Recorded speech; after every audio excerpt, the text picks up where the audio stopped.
All right, guys. So, a little bit of an update for you. I'm going to record this, upload it to YouTube. SNS Spear, we've been diving into a lot of these weapon combinations, and we've been especially diving into SNS Spear. So I thought I would give you guys an update with where we're at with not only our build, but how to play it and the skill build.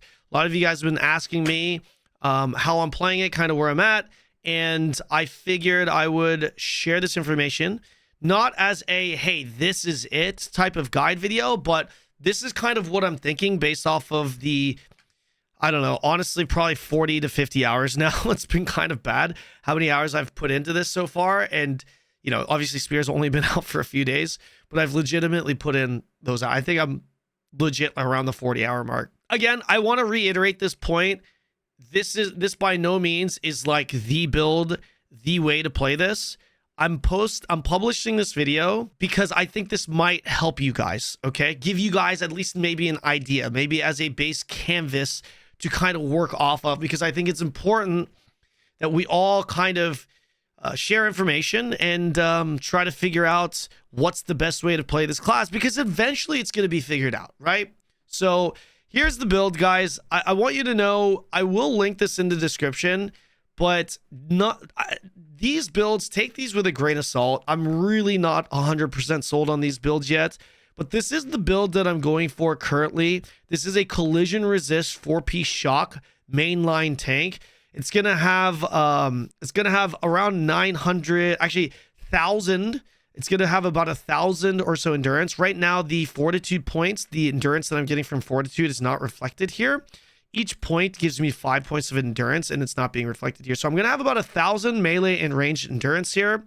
And once runes and everything is said and done, I'm going to also have like around 500 or so magic endurance, which helps. Obviously, magic is the weakness to this, but I'm also maintaining pretty good block rate since I am going 4-piece shock. And the trade-off is also having a little bit less health. Although I do have a lot of skill damage resistance, most builds. At the cost of HP. I think this is more value. So we got skill damage resistance, and we have a little bit of attack speed with this. I'm kind of in between both of these builds, but I think I'm going to be going with this one rather than this one. I think the attack speed is a little bit more valuable. You could also go with General Frenzy Gloves. I've got General Frenzy Gloves right now. And again, you can kind of adjust this how you see fit. I've also put in my skills here, the skills and mastery. This is updated, but I'm going to be going over this rotation in this video. I'm not going to dive too much into this because, like I said, this is like, this is very much subject to change. And the last thing is the collision resist. I've sacrificed a little bit of collision resist simply because you get a lot of collision resist from your spear. And also SNS. I do have double Queen Bellendir right now on the server. And this is kind of like a intermediate build that I'm in, transition build. I've got, as you can see, 1,000 ranged endurance here. I don't have any of my runes or any of that stuff yet. So let's talk about the skill rotation and the skill build that I'm using. I'm going to go ahead and move my camera here. With SNS, these are the abilities that I'm taking. I'm only taking Annihilating Slash. Well, I actually have not, updated this. We're going to take skill range increase here, and these are the main abilities that I'm taking. I don't know what I think I just took some points out. Take a look at the skill build here if you want the actual build. I'm not going to go over these one by one. I'm just going to go over the main rotation to give you an idea. Again, I'm not going to go over these one by one because I think it's just going to take too long. So just copy what I have in here. I think prior to the recording of this video, I was just messing around with other traits, and that's why I have 5 points left over. The key abilities is Explosive Fire and Javelin Inferno. This ability right here needs to be used on a target, right? And not only does this deal a lot of damage, but this also gives me Ember Stacks. Ember Stacks allows me to throw this javelin from far away. One thing to understand with this build, or with this class in general, you're not going to one-shot someone with a guillotine blade like Greatsword. You need to be able to stick to your target, and that can be difficult. So I actually have quite a bit of movement in this build. And the general idea is to gap close, combo, and when he gets up, debuff him with movement speed and just stick to him like glue and finish him off. That's pretty much the idea of this build. And of course, you could just do your regular dive bombing with death from above. This is very self-explanatory, but this build, this skill is not used in the main rotation, so I'm not going to talk about this. This is very specific to like dive bombing clumps. So I'm talking about the general play style. I'm going to be talking about the general play style and just the bread and butter combos outside of that. Okay. First skill to understand: 2 is your initial gap closer. This is going to give you attack speed. Okay. You usually follow this up with abyssal cleave. This is very similar to precision dash stunning blow with greatsword dagger or greatsword SNS. You gap close and you hit him with a stun. Keep in mind, this is not a targeted stun. And right now it's a little buggy. Sometimes when you try to use it in front of you, your character just desyncs and slams behind him for whatever reason. I don't know why. Essentially, 2 gap closes. It gives you the attack speed buff. You CC here, and then you follow that up with a Phoenix Barrage. This Phoenix Barrage deals a lot of damage, and chances are you'll also get some stacks on him.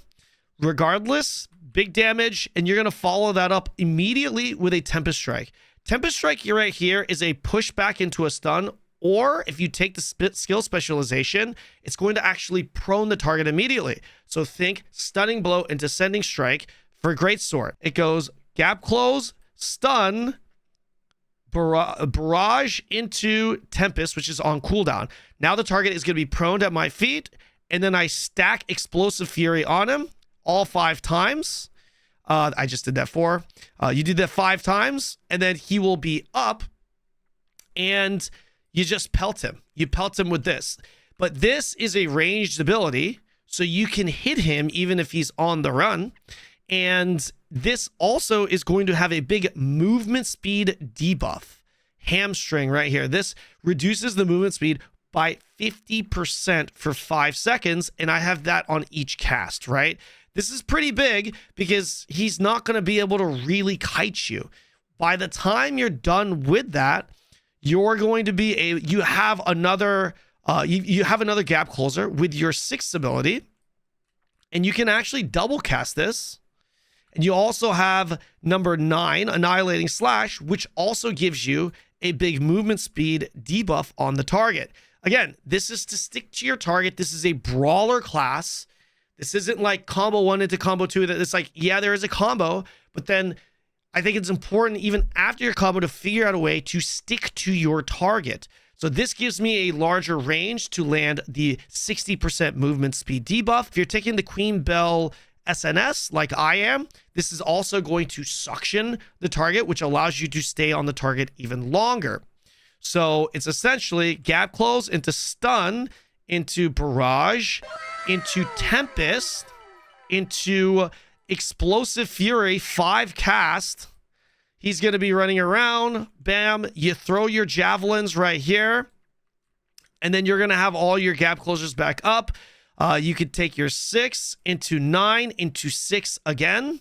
6 is your gap closer. You could double cast it. Even if he does get away and you can't fit in the Annihilating Slash for whatever reason, he moves, you could just gap close with Rising Slash again.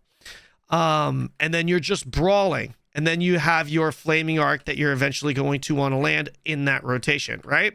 So you kind of go boom, boom, boom, boom. He's kind of away from you. You use that again. You stick to him like glue. If he moves again, your rotation should be close to being back up by that point. If you don't have anything up, then you're just going to be playing passively anyway. And then you go back into it. Boom, boom, boom, boom, boom, boom, boom, boom, boom, boom, boom, boom, boom, boom, boom, boom, boom, boom, and then here you are, right? And then he gets away from you. Boom, boom, boom, boom, boom. Okay, and you just kind of repeat. Like obviously the combo starts falling apart because you have to wait for your Abyssal Cleave to come back up, but that's okay. You don't have to have Abyssal Cleave up. Abyssal Cleave really helps you set up Phoenix Barrage, but even if you don't have that setup, you can still land Explosive Fury. But be careful. You want to make sure you use your Explosive Fury when you know you can land it on the target. Like if you know you don't have a CC and you know the target has all of his movement up, you're not going to want to burn this, because if you go up here and you only get like 2 off and he moves out, you're only going to get 2 javelin throws. So just kind of be careful with that. Once you're done with your rotation, just kind of be aware of that. Now, in order to combo the prone off of the stun, because you're going to notice I go gap close into stun, into barrage, into this. Some of you guys might be like, yo, I'm not able to actually get my Tempest Strike off. It's knocking him back, or it's not proning him in time. If he gets up, you're going to essentially go Tempest, or you're going to go Gale into stun, into barrage, and then into Tempest. But Tempest will be applied as he's getting up, which will knock him back and stun him. There will be a window for him to protect himself, but there's nothing you can do about it. If your attack speed is slow, you can kind of delay it if you'd like. And then you can follow up your combo by, since it's gonna push him back, you can follow that up with a 6, which is another gap closer. And then you can go into this. You can also use your Annihilating Slash in there to slow him to be able to apply this. That is what I would do. And I'll pull up a clip right now showcasing that specific combo, which is what I do to my friend here who let me combo him. And as you can see, the Annihilating Slash not only suctions him in, which you don't need, by the way. You're not going to need that suction. You just need the movement speed debuff to help allow you to land the Explosive Fury, because you're not going to be slowed. He will be. He's not going to be CC'd. You can land your Explosive Furies, and that'll set up the Javelin Infernos, and just rinse and repeat. Also, one last thing. I forgot to mention this earlier. This ability right here, Retaliatory Strike, dealing damage 3 times with an active skill, increases the critical chance by the next active skill by 820. So as an SNS user, it's very difficult to stack crit. My crit is very low. As you can see, 260.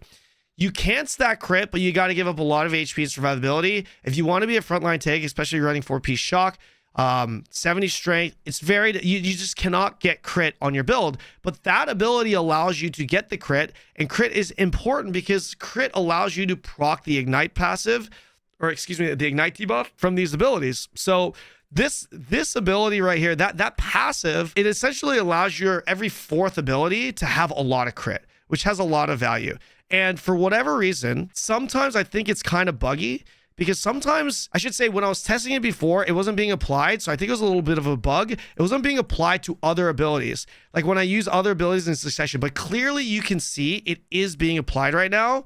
So if you have tested this in the past and you notice that it wasn't proccing, it was only proccing on your Explosive Fury, I think it was just a little buggy, because I tested it earlier. It was only working on Explosive Fury, but now it's working on literally everything.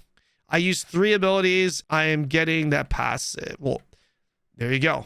There's another example. I think it did not proc just now. Again, so boom, boom, boom. There it is.